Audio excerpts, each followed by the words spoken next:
మూడవ మాటను మనం ధ్యానం చేద్దాం. దానికంటే ముందుగా ఒక చిన్న ప్రార్థన ద్వారా ఈ ధ్యానంలోనికి ప్రవేశిద్దాం. ప్రార్థన. మహాపరిశుద్ధుడా, ప్రేమ కలిగిన తండ్రి, జీవాధిపతి, నాయన ఇప్పటి వరకు మీ సన్నిధిలో నాయన ఉన్నతమైనటువంటి ప్రేమను నాయన మీరు పలికినటువంటి మాటలను మేము ధ్యానిస్తూ ఉన్నాం ప్రభా. అయ్యా, ఇదిగో ఈ మూడవ మాట ద్వారా కూడా ప్రభా మాతో మాట్లాడండి, మా హృదయాలను మార్చండి నాయన, అనేకులకు మార్పు కలుగునట్లు. అయ్యా, గొప్ప రక్షణ ప్రతి ఒక్కరి జీవితాల్లో కలగడానికి నీవు అర్పించినటువంటి నాయన బలియాగము ద్వారా అయ్యా ఇదిగో మా జీవితాల్లో నిజమైన మార్పు కలగడానికి సహాయము చేయమని అడుగుచున్నాం. పరిశుద్ధాత్ముడా, అయ్యా మాలో కార్యమును దయచేయమని, మాలో కార్యమును చేయమని, మాతో ఉండమని, మాతో మాట్లాడమని నాయన ఈ మాట ద్వారా మమ్మను బలపరచమని ప్రభువైన యేసు శక్తిగల నామములో ప్రార్థన చేసి అడిగి వేడుకుంటున్నాం తండ్రి. ఆమేన్. మూడవ మాట ప్రభు అయినటువంటి యేసుక్రీస్తు వారు సిలువలో పలికిన మూడవ మాటను ఒక్కసారి మరలా చదువుదాం. యోహాను సువార్త 19వ అధ్యాయము 26వ వచనము. యేసు తన తల్లియు తాను ప్రేమించిన శిష్యుడును దగ్గర నిలిచి ఉండుట చూచి అమ్మా ఇదిగో నీ కుమారుడు అని తన తల్లితో చెప్పెను. తరువాత శిష్యుని చూచి ఇదిగో నీ తల్లి అని చెప్పెను. ఆ గడియ నుండి ఆ శిష్యుడు ఆమెను తన ఇంట చేర్చుకొనెను. దేవునికి మహిమ. ఈ మూడవ మాట ద్వారా ప్రభువు మనతో ఏం చెప్తున్నారంటే, మొట్టమొదటిగా ఈ 26వ వచనాన్ని మనం చూద్దాం. యేసు తన తల్లియు తాను ప్రేమించిన శిష్యుడును. ఈ మాటలో మనకు ఎంతమంది కనబడుతున్నారు? యేసు తన తల్లియు తాను ప్రేమించిన శిష్యుడును. ఇప్పుడు యేసు ప్రభువారు ఉన్నటువంటి స్థితి మనకు సరిగ్గా తెలుసు. ఆయన ఉదయకాలంలో 9 గంటలకు సిలువనెక్కి మధ్యాహ్నం 3 గంటల వరకు ఆ సిలువ యాగమును, ఆ సిలువలో వేదనను, ఆ మరణ బాధను అనుభవిస్తూ ఉన్నారు. ఒప్పుకుంటారా? ప్రభువారు అంతకంటే ముందు గత రాత్రి కాలం నుంచి గెత్సెమనే తోటలో ఆయన పడినటువంటి మరణ వేదన, చెమట రక్తముగా మార్చబడుట, అన్యాయపు తీర్పులు ఆయన మీద మోపబడుట, ఈ ప్రయాణమంతా చూసినప్పుడు ప్రభువారు ఈ మాట పలికేసరికి ఒకసారి ఒక ఆలోచన మనం కలిగి ఉందాం. ఆయన బలవంతుడిగా ఉన్నారా? ఆయన ఎలా ఉన్నారు? రక్తసిక్తమైపోయినటువంటి ఒక ముద్దగా, ఒక చెక్క సిలువ పైన వ్రేలాడబడుతున్నటువంటి సాధారణమైనటువంటి మనుష్యునిగా కనబడుతున్నారు. హల్లెలూయా. ఈ మూడవ మాటలో ప్రభువారిని మనం ఎలా చూస్తున్నామంటే, ఒక సాధారణమైనటువంటి మనుష్యునిగా చూస్తున్నాం. 100% మనుష్యునిగా చూస్తున్నాం.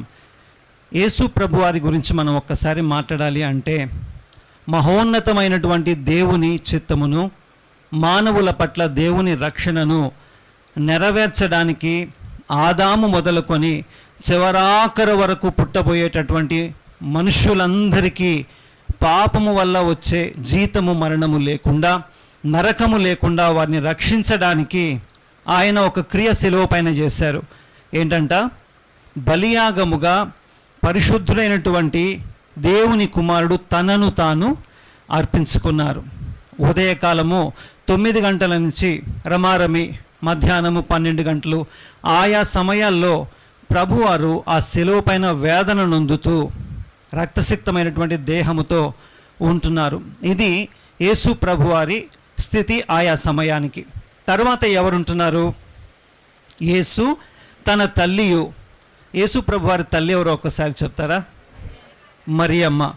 ఎందుకు అడిగానంటే, మరియమ్మను గబ్రియేలు దేవదూత దర్శించినప్పుడు ఆవిడ అన్మ్యారీడ్గా ఉంటున్నారు. అంటే ఇంకనూ ఆవిడ వివాహము కానటువంటి స్త్రీగా ఉంటున్నారు. కన్య మరియమ్మ అంటున్నాం మనము. ఆ సమయంలో తన కుమారుడు ఇటువంటి స్థితికి వస్తాడని ఆవిడ కలగన్నదా? ఖచ్చితంగా లేదు. ఎవరైనా సాధారణంగా ఇక్కడ మన ఎదుట తల్లులు ఉంటున్నారు, వృద్ధులు ఉంటున్నారు, స్త్రీలు చాలామంది కనబడుతున్నారు కదా. ఒక్కసారి మన హృదయాన్ని పరీక్షించుకుందాం. మనకు కలిగినటువంటి సంతానాన్ని మనము అలరారు ముద్దుగా చూసుకుంటామా లేదా? మనము మన ప్రాణాన్ని వెచ్చించి ఎంత కఠినాత్ములైనా క్రూరులైనా ఎంతో ప్రేమించి వారిని ఎదిగింపజేస్తారు. మరియమ్మ గురించి మనం ఒకసారి మాట్లాడుకోవాలంటే, ఆవిడ లోకానుసారమైనటువంటి మనుషులకు పుట్టినటువంటి పిల్లలనే మనుషులు అంత ప్రేమతో వాళ్ళు సాదుకుంటే, దేవాది దేవుడు మహిమ కలిగినటువంటి తండ్రి, మనుష్యుల ప్రమేయం లేకుండా జనించినటువంటి అతి పరిశుద్ధుడు, ఆయన గురించి చాలా చక్కటి పాటలు ఉన్నాయి. ఎంతో సుందరుడమ్మ తాను. ఆ పాట మొత్తం నాకు రాదు, కానీ ప్రభు సన్నిధిలో నేను ఒక్కసారి ఆలోచన చేస్తున్నప్పుడు అద్భుతంగా ఆ పాటను రచించినటువంటి కవి ఆయన అందాన్ని గురించి అక్కడ పొగుడుతున్నాడు. మోషే గురించే దివ్య సుందరుడైనటువంటి బాలుడు అని లేఖనం సెలవిస్తుంది. కానీ ప్రభు అయిన యేసు గురించి లేఖనం ఏం సెలవిస్తుందంటే, 10,000లో అతి కాంక్షణీయుడు, అతి సుందరుడు, నా ప్రియుడు, ధవలవర్ణుడు, రక్తవర్ణుడు, అతి కాంక్షణీయుడు, 10,000లో గుర్తించబడినవాడు, గుర్తించదగినవాడు. మరియమ్మ గారికి కలిగినటువంటి సంతానము సాధారణ సంతానం కాదు. ఆయన అతి పరిశుద్ధుడు, మహాదేవుడు, మన రక్షకుడైనటువంటి యేసు ప్రభువారని ఆయనకు పేరు. మరి ఆ మరియమ్మ తన బిడ్డ గురించి, ఆ బిడ్డను కన్నప్పటి నుంచి ఇంత అపురూపంగా సాదుకుంటే, ఇవాళ రోజున మరియమ్మ ప్రభువారిని ఎలా చూస్తుంది?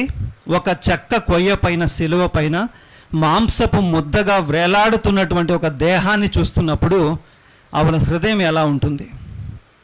ప్రభువారు పుట్టినప్పుడు సుమయోను అని ఒక ప్రవక్త ఒక ప్రవచనాన్ని పలుకుతారు. చూద్దామా?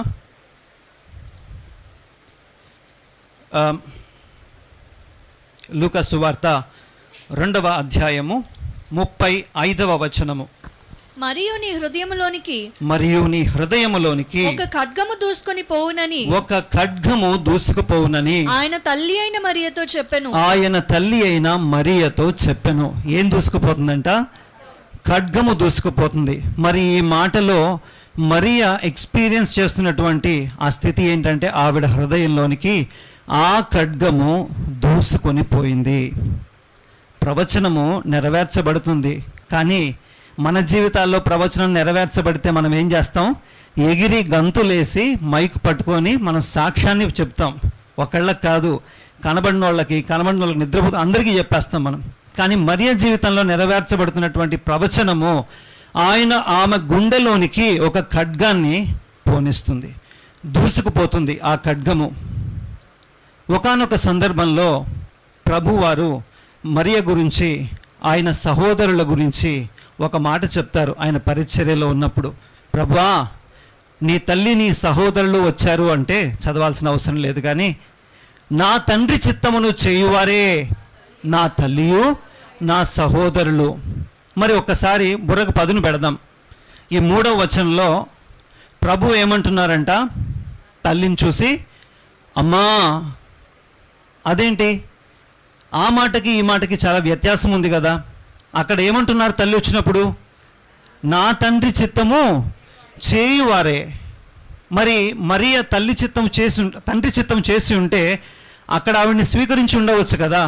అక్కడ స్వీకరించలేదు. ఆయన పరిచర్యను ప్రాముఖ్యంగా ముందు కొనసాగించారు. అయితే ఒకటి గమనించండి, నెరవేర్చబడినటువంటి ప్రవచనము, అల్లారు ముద్దుగా పెంచుకుంటున్నటువంటి తన కుమారుడు దైవ చిత్తానుసారముగా బలి చేయబడుతున్నప్పుడు తన హృదయంలోనికి దూసుకుపోతున్నటువంటి ఖడ్గాన్ని ఆవిడ అంగీకరించడము ద్వారా దేవుని చిత్తాన్ని నెరవేర్చిన జాబితాలోనికి మరియ వచ్చింది. హల్లెలూయా. దేవుని కుటుంబంలోనికి ఆవిడ చేర్చబడింది. దేవుని రాజ్యంలోనికి ఆవిడ చేర్చబడడానికి, దేవుని చిత్తాన్ని అంగీకరించడానికి ఆవిడ హృదయాన్ని అర్పించుకుంది. ఇప్పుడు ప్రభువు చూసి అంటున్నారు, అమ్మా, ఇదిగో నీ కుమారుడు. హల్లెలూయా. అక్కడ ఇంకొక వ్యక్తి కూడా ఉన్నాడు. ఎవరంట? శిష్యుడైన యోహాను. ఈయన గురించి చెప్పుకోవడానికి ఆయన గురించి ఆయనే ఈ లేఖనంలో ఏమీ రాయలేదు.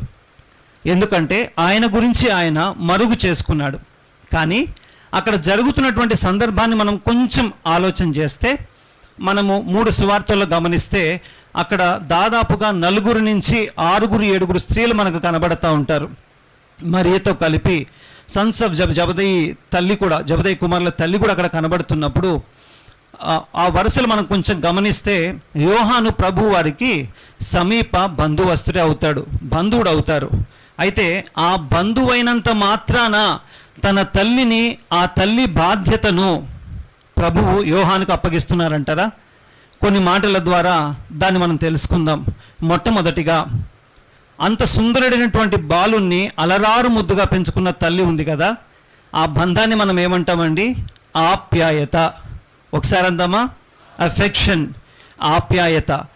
పుట్టినప్పటి నుంచి సిలువనెక్కేంత వరకు అంత ఆప్యాయతంగా ప్రభువుని చూసినందుకు ప్రభువు ఇక్కడ ఆప్యాయతను ఎలా చూపిస్తున్నారంటే, ఆ తల్లి నశించిపోకుండా, ఒకసారి చెప్దామా, ఆ తల్లి నరకములో పడిపోకుండా, ఆ తల్లి తన ఉనికిని నరకానికి అప్పగించుకోకుండా, ఆ తల్లి రక్షింపబడడానికి ఒక సేఫ్ గార్డ్ చేతుల్లో ఆ తల్లిని ఆయన పెడుతున్నాడు. Who is he? The disciple John. ఆయన హృదయానికి అత్యంత సమీపముగా ఉన్నటువంటి శిష్యుడు ఎవరైనా ఉన్నారా అంటే అది యోహాను మాత్రమే. హల్లెలూయా. అదొక్కటే కాదు, యోహాను అక్కడ కనబరుస్తున్నటువంటి ధైర్యము, అక్కడ ఉంటున్నటువంటి స్త్రీలు, యోహాను, వీళ్ళందరూ వాళ్ళ ప్రాణాలను తెగించి సిలువ దగ్గర ప్రభువుకి చెంతలో ఉన్నారు. ఒకవేళ అక్కడ శిక్షను అమలు చేస్తున్నటువంటి ఆ క్రూరులైనటువంటి రోమన్ సోల్జర్స్కి యేసు ప్రభు వారి తల్లి, యేసు ప్రభు వారి శిష్యుడు అని తెలిస్తే వీళ్ళను కూడా ఏమైనా చేసే ప్రమాదం ఖచ్చితంగా ఉంది. కానీ వారికి ఏమైపోయినా పర్వాలేదు, కానీ సిలువ దగ్గర ప్రభు అనుభవిస్తున్నటువంటి వేదనలో పాలు తీసుకోవడానికి వీరందరూ సిద్ధపడ్డారు. హల్లెలూయా. ఒక్కసారి మన గురించి ఆలోచించుకుందామా? మనకు జ్వరం వచ్చింది, నాకే కాలుదెబ్బ తగిలింది, 20 రోజులు డామ్, నేను ఇక్కడికి రాలేదు. చిన్న సమస్య, ఇంకొంచెం పెద్ద సమస్య, ఇంకా పెద్ద సమస్య, మనం ప్రభు దగ్గరికి రావడానికి సిద్ధంగా ఉండము. కానీ అక్కడ ప్రభువుతో కొన్ని దినాలే వాళ్ళు గడిపింది, మహా అయితే నెలలో, సంవత్సరాలు, 3.5 సంవత్సరాలు, అంతకు మించి ఎక్కువ లేదు. కానీ ప్రభువుకి సంబంధించిన వారమని మేము తెలిస్తే మమ్మల్ని వీరు చంపేస్తారు అని తెలిసినా ఆ శిలువ దగ్గర కనబడుతున్నారు. యోహాను ప్రత్యేకించి ఆ శిలువ దగ్గర కనబడుతున్నాడు. ఆయనకు ప్రమాదం ఎంతో పొంచి ఉంది. ఇందుకు గాను యోహానుని ప్రభువు సత్కరించిన విధం ఏంటంటే, అమ్మా ఇదిగో నీ కుమారుడు. తరువాత శిష్యుని చూచి ఇదిగో నీ తల్లి. ఈ వాక్యం వరకు ప్రభువారు ఒకళ్ళని హోల్ అండ్ సోల్గా నమ్మి వారికి ఒక బాధ్యత ఇస్తున్నారు అంటే అది ఒక్క యోహానుకు మాత్రమే. హల్లెలూయా. ఇక్కడ వరకు మీరు గమనించండి, పరికించండి, ఎవ్వరికి ఏ బాధ్యతలు అప్పగించలేదు ఆయన. ఇక్కడ అప్పగించిన బాధ్యత ఏంటో తెలుసా? తనను మోసినటువంటి గర్భమును సురక్షితముగా ఇంకొక చేతుల్లో పెట్టేంత నమ్మకము శిష్యుడైన యోహాను పైన ఆయన ఉంచారు. ఎందుకు కాబోలు ఒకసారి ఆలోచించండి. తన తల్లి యేసు ప్రభు వారికి తల్లిగానే ఉంది అప్పటి వరకు, కానీ శిష్యులైతే యేసే సర్వాధిపతి, జీవాధిపతి, శక్తిమంతుడు, ఆయన తప్ప వేరొక దేవుడు లేడని నమ్మినటువంటి వారు. తల్లి, తన సహోదరులు ఆ స్థితిలో ఉన్నారా అంటే ఆ స్థితిలో లేరు సుమా. అలాంటప్పుడు తన తల్లి పట్ల తాను చూపిస్తున్నటువంటి ఆప్యాయత బాధ్యతగా మారే స్థితి ఎక్కడ ఉందంటే ఆ తల్లి రక్షింపబడాలి, ఆ తల్లి నరకము నుంచి తప్పించబడాలి, ఆ తల్లి ఒక సురక్షితమైన చేతుల్లో ఉంచబడాలి. ఎందుకు మనకు ఒక సమస్య, ఒక ప్రశ్న రావచ్చు. తల్లికి ఇంకా కుమారులు ఉన్నారుగా, ఎవరు? అన్నదమ్ములు ఉన్నారు కదా, తమ్ముళ్ళు ఉన్నారు కదా, ఆ తమ్ముళ్ళ చేతిలో కూడా పెట్టచ్చు. కానీ ఒక లేఖనం మనం చూసినట్లయితే యోహాను సువార్త 7వ వచనంలో, 7వ అధ్యాయంలో 5వ వచనం మనం చూసినట్లయితే ఆయన సహోదరులైనను ఆయన యందు విశ్వాసముంచలేదు. ఆయన సొంత తమ్ముళ్ళే ఆయన మీద విశ్వాసముంచలేదు. ఆయనే దేవుడని, ఆయనే దేవుని కుమారుడని, ఆయనే లోకానికి మనుష్యుల పైన ఉన్నటువంటి శాపాన్నంతా కొట్టివేయడానికి వచ్చున్నారని ఆయన తమ్ముళ్ళు కూడా అంగీకరించట్లేదు. మరి తన తల్లి రక్షణ తన తమ్ముళ్ళ చేతుల్లో పెడితే నెరవేర్చబడుతుందా? ఖచ్చితంగా నెరవేర్చబడదు. అలాంటప్పుడు ఎవరి చేతుల్లో పెట్టాలి? తానే నిజమైన రక్షకుడు అని నమ్మిన తన ప్రియమైన శిష్యుడు అక్కడ నిలబడి చూస్తున్నప్పుడు ఆ శిష్యుని చేతుల్లో ఇదిగో నీ తల్లి అని తన తల్లిని చేతులకు అప్పగిస్తున్నాడు. దీనిని మన భాషలో చెప్పాలంటే ఉత్తమమైనటువంటి బాధ్యత అంటాము. హల్లెలూయా. ఒక్కసారి మనల్ని మనం ప్రశ్నించుకుందామా? మనము భక్తిలో ఉన్నాము, మంచిదే. రక్షింపబడ్డాము, మంచిదే. మనము పరిచర్యలో ఉంటున్నాము, మంచిదే. మన ఉపవాసాలు, మన జాగరణలు, మన వైరాగ్యత, ఇవన్నీ మన బాధ్యతలను విస్మరిస్తున్నాయా? మన బాధ్యతలు చేయడానికి మనం ఎక్కడైనా వీటిని సాకుల్లాగా పెడుతున్నామా? ఒకసారి ప్రభువును గమనించండి. గత రాత్రి కాలము నుంచి కనీసము ఒక చుక్క నీటి బొట్టు కూడా ఆయన దేహాన్ని తాకకుండా, ఆహారము లేకుండా, విశ్రాంతి లేకుండా నలుగగొట్టబడి ఆ చెక్క కొమ్మ పైన వేలాడబడుతూ కూడా పరమోన్నతమైనటువంటి దేవుని చిత్తాన్ని నెరవేరుస్తూ మనుషులకు రక్షణ తీసుకురావాలని ఆయన దేవుని గొర్రెపిల్లగా అర్పించుకుంటున్నప్పుడు ఆయన తన తల్లిని జ్ఞాపకం చేసుకుంటున్నాడు. ఆయన తల్లి ఒక సురక్షితమైనటువంటి చేతుల్లో ఉండాలి అనే ఆ బాధ్యతను ప్రభు కనపరుస్తున్నారు. సో మొట్టమొదటిగా మనం ఏమనుకున్నాము? అఫెక్షన్, ఆప్యాయత. And number 2 direction. అందరేనండి డిరెక్షన్ అంటే ఏంటండి? మరియా తన తమ్ముళ్ళ చేతుల్లోకి వెళ్లకుండా డిరెక్షన్ని మారుస్తున్నాడు ప్రభు. ఎక్కడికి మారుస్తున్నాడంటే తన ప్రియమైనటువంటి శిష్యుని చేతుల్లోనికి పంపిస్తున్నాడు. ఇది ఎలాగా? దీనికి ఒక రుజువు కూడా ఉంది, నేను చెప్తాను. ప్రభువు మరణించిన తరువాత the first act of John, ఆయన యోహాను శిష్యుడు చేసినటువంటి మొదటి పని ఏంటి అంటే, ప్రభువు చనిపోయి పునరుత్థానుడైన తరువాత ఆ సమాధిలోనికి వెళ్ళి చూసిన వాళ్ళల్లో ఉన్నవాళ్ళు ఎవరో ఒక్కసారి చెప్తారా? శిష్యుడైన యోహాను, అలాగే పేతురు. ఇప్పుడు ఈ టైంకంతా మరియ ఎవరి దగ్గర ఉంటుంది? శిష్యుడి దగ్గర ఉండుంటుంది. ఆ శిష్యుడు ఎవరు? యోహాను అయి ఉన్నాడు. ఈ యోహాను ఇంటికి వెళ్ళి ఏం చెప్పి ఉండొచ్చు? ప్రభువు మరణించలేదు, ఆయన తిరిగి లేచి ఉన్నాడు. హల్లెలూయా. ఆ తల్లి గుండె కోత ఇప్పుడు ఏమైంది? పునరుత్థానమైందండి. హల్లెలూయా. అప్పటి వరకు గుండెలోనికి దిగిపోయినటువంటి ఆ ఖడ్గము, ఆ బాధ, ఆ వేదనంతా ఒక్కసారి మాట విన్నప్పుడు దేవుడు నాకు ఇచ్చిన వాగ్దానము నెరవేర్చబడింది. గాబ్రియేలు దేవదూత వచ్చి ఏం చెప్పాడు? దయాప్రాప్తురాలా, నీకు శుభము కలుగునుగాక, లోకరక్షకుడు నీ గర్భాన ఉదయించబోతున్నాడని చెప్పినప్పుడు ఒక్కసారి మనం ఆలోచించాల్సిన విషయం ఏమిటంటే, ఈ తల్లి సిలువలో వేలాడబడుతున్నటువంటి యేసు దేహమును చూచి ఇదిగో ఈయనేనా లోకరక్షకుడు, ఈయనేనా నాకు వాగ్దానము చేయబడినటువంటి దేవుని తనయుడని ఆవిడ ప్రశ్నించుకొని ఉండవచ్చు. ఆవిడ విశ్వాసము కూడా సన్నగిల్లే అవసరత ఎంతో ఉంది. మన కుటుంబాల్లో రోగాలు వచ్చినప్పుడు, మనకు ఏదైనా ఉపద్రవాలు వచ్చినప్పుడు, మనం ఏదైనా సమస్యల్లో ఉన్నప్పుడు, మన ప్రార్థన అంగీకరించబడకుండా, ఆ సమస్య తీసివేయబడకుండా ఉంటున్నప్పుడు మన విశ్వాసం ఎలా ఉంటుంది? నిలబడి సాక్ష్యం చెప్తామా? నిలబడి గంతులు వేస్తామా? ఆరాధన చేస్తామా? కానీ మరియ ఇక్కడ చేసింది ఏంటంటే దేవుని చిత్తానికి అప్పగించుకొని తాను లోబడ్డది. ఎలాగ చెప్తున్నారు? సిలువ ఎదుట నిలవబడినప్పుడు దేవుణ్ణి దూషించలేదండి. ఆయన చెప్పిన మాటకు శిరస వహిస్తుంది. అమ్మా, ఇదిగో నీ కుమారుడు, ఇదిగో నీ తల్లి. ఆయన చెప్పిన ఆ మాట వెనువెంటనే ఆ శిష్యుడు ఆ తల్లిని స్వీకరించినట్లుగా లేఖనం సెలవిస్తుంది. దేవునికి స్తోత్రం. మూడవదిగా, మొదటిది ఏంటంట?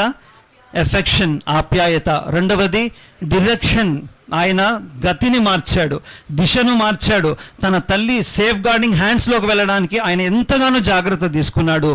మూడవదిగా ఫిజికల్ నీడ్స్. ఒకళ్ళకి ఆ తల్లి అప్పటికే మధ్య వయస్కురాలుగా ఉన్నది. 50 సంవత్సరాల పైచులకు వయస్సు ఆ తల్లికి ఉండవచ్చు. ఆవిడ యవనస్తురాలుగా ఉడకగలుగుతుందా? బలం ఉంటుందా? శక్తి ఉంటుందా? తనకు తాను సంపాదించుకోగలదా? ఇవేమీ చేయలేదు. అటువంటి తల్లిని ఒక యవ్వనస్తుడైనటువంటి శిష్యుని చేతుల్లో పెట్టి ఆవిడ కడమ స్థితి వరకు ఆవిడ్ని బహుభద్రంగా చూసుకోమని ప్రభు సెలవిస్తున్నాడు. మన బాధ్యత కూడా అలాగే ఉండాలి, సంపూర్ణంగా ఉండాలి. మనం ఏదైనా పని చేస్తే అడపా ఉంటుంది. ముఖ్యంగా నేను పని చేస్తే నా వెనకాల 100 మంది చూసుకోవాలి. కానీ ప్రభువారు చేసిన పని ఎలా ఉందంటే ఆ తల్లి స్థితిగతిని మార్చి ఆవిడను రక్షణానందంలోనికి ప్రవేశించగలిగే పనిని ప్రభు చేస్తున్నారు. మరి కేవలము ఫిజికల్ నీడ్స్ కోసమే శిష్యుడి దగ్గర పెట్టారా? కాదు సుమా, స్పిరిచువల్ నీడ్స్ కోసం కూడా పెట్టారు. ఎందుకు ఈ మాట చెప్తున్నానంటే, ఆయన పునరుత్థానుడైన తరువాత ప్రభువు మరణించలేదు సుమా, ఆయన జీవించే ఉన్నాడన్న వార్త తల్లి చెవిన పడినప్పుడు ఆవిడ అప్పటి వరకు ఒకవేళ ఎక్కడైనా విశ్వాసంలో సన్నగిల్లిపోయినా ఆవిడ రక్షింపబడి ప్రభు సన్నిధిలో బలమైనటువంటి సాయుధముగా కట్టబడడానికి శిష్యుడైన యోహాను తోడ్పడుతున్నాడు. హల్లెలూయా. అందుకే కాబోలు పెంటెకోస్టల్ డే రోజు ఆ మిద్దెపైన ఉన్నటువంటి గదిలో ఎవరెవరున్నారో వారిలో కూడా మరియా ఉన్నది. హల్లెలూయా.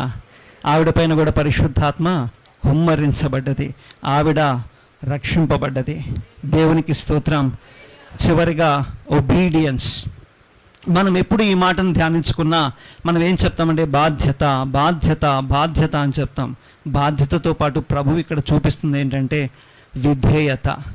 ఎలాంటి విధేయత అంటే, ఆ సిలువలో పరమ తండ్రికి లోబడుతున్నాడు, అలాగే ఎదురుగా ఉంటున్నటువంటి శారీరక దేహమునకు జననమిచ్చినటువంటి తల్లికి లోబడుతున్నాడు.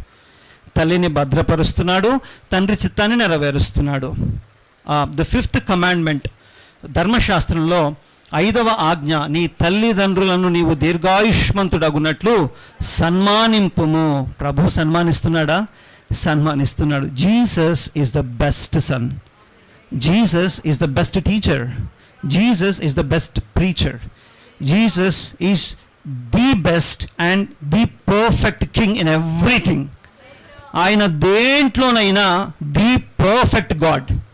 ఆయన మత్స కలంకము ఏమీ లేనటువంటి వాడు, నిష్కలంకుడు, పరిశుద్ధుడు. ఆ దేవుడు మనకి 3వ మాట ద్వారా నేర్పిస్తున్నటువంటి విషయం ఏంటంటే బాధ్యత కలిగి జీవించాలి. ఎలాంటి బాధ్యత? మనము భక్తి చేస్తున్నామని చెప్పి కుటుంబాన్ని కాలదనడం కాదు. మనము భక్తిలో ఉంటున్నామని, మనము దేవునికి సమర్పించుకుంటున్నామని చెప్పి మన వ్యక్తిగత విషయాలను, మన బాధ్యతలను మనం ప్రక్కన పెట్టి పరిగెట్టే వారముగా ఉండడానికి కాదు. మన ఆత్మీయ ఎదుగుదలతో పాటు మన కుటుంబ సౌలభ్యము, మన కుటుంబ కంఫర్ట్స్ కూడా మనము చూసుకునేవారుగా ఉండాలి. అయితే మన కుటుంబాల్లో మనం ఎలా ఉండాలంటే శిష్యుడైనటువంటి యోహాను వలె ఉండాలి. యోహాను ఎలా ఉంటున్నాడంటే ఉంటూ స్పిరిచువల్ నీడ్స్ని కూడా అందించే ఒక వ్యక్తిగా ఉంటున్నాడు. మన కుటుంబాల్లో ఎవరైనా విశ్వాసంలో సన్నగిల్లుతున్నట్లయితే, ప్రభువులో వెనక్కి వెళ్ళిపోతుంటే, ప్రార్థనలో పడిపోతుంటే, వాక్య ధ్యానంలో వెనక్కి వెళ్ళిపోతుంటే వారికి మనం ఎలా ఉండాలి అంటే ద బెస్ట్ స్పిరిచువల్ సప్లయర్గా మనం ఉండాలి. హల్లెలూయా. ఈ విధేయతను ప్రభు అక్కడ కనబరుస్తున్నారు. అందులో మీరు గమనించగలిగినట్లయితే సిలువలో ఆ మహాబలియాగానికి అర్పించుకుంటూ కూడా శత్రువులను క్షమించమని ప్రార్థన చేస్తున్నాడు. తల్లికి ఒక గౌరవ వడియుసే తల్లిని ఒక సేఫ్ గార్డింగ్ హ్యాండ్స్లోకి ఆయన పంపిస్తున్నాడు. ఇంకా అనేకమైనటువంటి బాధ్యతలు ఆ సిలువ మీద నుంచి ఆయన నెరవేరుస్తున్నాడు. సో ఒబీడియన్స్ అంటే, ఆ విధేయత అంటే ఆ సిలువలో ఆయనకు అప్పగించబడినటువంటి ప్రతి బాధ్యతను నిర్వర్తిస్తున్నాడు, ప్రతి విధేయతను కనపరుస్తున్నాడు, తల్లిని సన్మానిస్తున్నాడు, పరమ తండ్రిని కూడా గౌరవిస్తూ ఆయన చిత్తానికి తల వంచుతున్నాడు. దేవునికి స్తోత్రం. మరి మూడవ మాట ద్వారా మనం నేర్చుకున్న విషయం ఏంటంటే affection, direction, physical supplies, spiritual supply and obedience to the will of God and to the word of God. మొట్టమొదటిగా ఆప్యాయత, రెండవదిగా దిశను నిర్దేశించుట, మూడవదిగా ఆత్మీయ మరియు శారీరక అవసరతలను తీర్చుట, నాలుగవదిగా విధేయత. ఇప్పుడు ఒక్కసారి 3వ మాటను చదువుదామా? నేను చదువుతాను. యేసు తన తల్లియు తాను ప్రేమించిన శిష్యుడును దగ్గర నిలుచుండుట చూచి, అమ్మా ఇదిగో నీ కుమారుడు అని తన తల్లితో చెప్పెను. తరువాత శిష్యుని చూచి, ఇదిగో నీ తల్లి అని చెప్పెను. ఆ గడియ నుండి ఆ శిష్యుడు ఆమెను తన ఇంట చేర్చుకొనెను. ఆమేన్. ఈ 3వ మాటలోని సారాంశము, బాధ్యతతో కూడినటువంటి విధేయత మనము కలిగి నడుచుకున్నప్పుడు మన ఆత్మీయ ఎదుగుదల, మన కుటుంబ ఎదుగుదల ప్రభు చిత్తంలో సక్రమంగా ఉంటాయి. కళ్ళు మూసుకొని ప్రార్థన చేద్దామా? మహాపరిశుద్ధుడా, ప్రేమ కలిగిన తండ్రి, మీ సన్నిధిలోనైనా నీ వాక్కులను మేము ధ్యానించాలంటే అది మాతరమయ్యే పని కాదు. అయ్యా మీ సహాయం మాకు కావాలి, మీ కృప మాకు కావాలి. నాయనా, తల్లిని గౌరవిస్తున్న విధానాన్ని చూస్తున్నాము, పరమ తండ్రి చిత్తమునకు విధేయత చూపిస్తున్న విధానాన్ని మేము చూస్తున్నామయ్యా. నీ వంటి వారెవరున్నారయ్యా? అయ్యా, కీర్తనీయుడు పాడుతున్నాడు, వేల్పులలో నీ వంటి వాడు ఎవడంటున్నాడు నాయనా. అయ్యా, నీ వంటి ఘనుడు ఎవడంటున్నాడు నాయనా. నీవే సర్వశక్తిమంతుడవు అయ్యా, లోపము లేనటువంటి వాడవు, నిష్కలంకుషుడవు నాయనా. అయ్యా, నిర్మలుడవు నీవు నా తండ్రి. అయ్యా, ఎంతో అయ్యా బాధ్యతను, విధేయతను నీ తల్లి పట్ల, తండ్రి పట్ల, నీ బాధ్యతల పట్ల నీవు కనపరిచినందుకు వందనాలు అయ్యా. మీరు మాకు మాదిరిగా ఉంచారయ్యా, మీరు మాకు మాదిరిగా ఉన్నారు నాయనా. అయ్యా, ఆ మాదిరిని పోలి మేము నడుచుకోవడానికి మాకు సహాయము చేయండి. మా కుటుంబంలో అయ్యా, ఇదిగో అయ్యా, తల్లికి మంచి కుమారునిగా నాయనా, అన్నకు మంచి తమ్మునిగా, అయ్యా చెల్లెకు మంచి అక్కగా నా ప్రభువా, మీరు మాకు ఇచ్చినటువంటి అయ్యా ఆ రోల్లో మేము సమర్థవంతంగా అయ్యా నడిపించబడడానికి మీ కృపను మాకు అనుగ్రహించండి అయ్యా. మీరు 100% మనిషిగా కనబడుతూ అయ్యా లేఖనము నెరవేర్చిన, లేఖనము చెప్పినటువంటి ప్రతి వాక్యాన్ని నెరవేరుస్తున్నారు నా తండ్రి.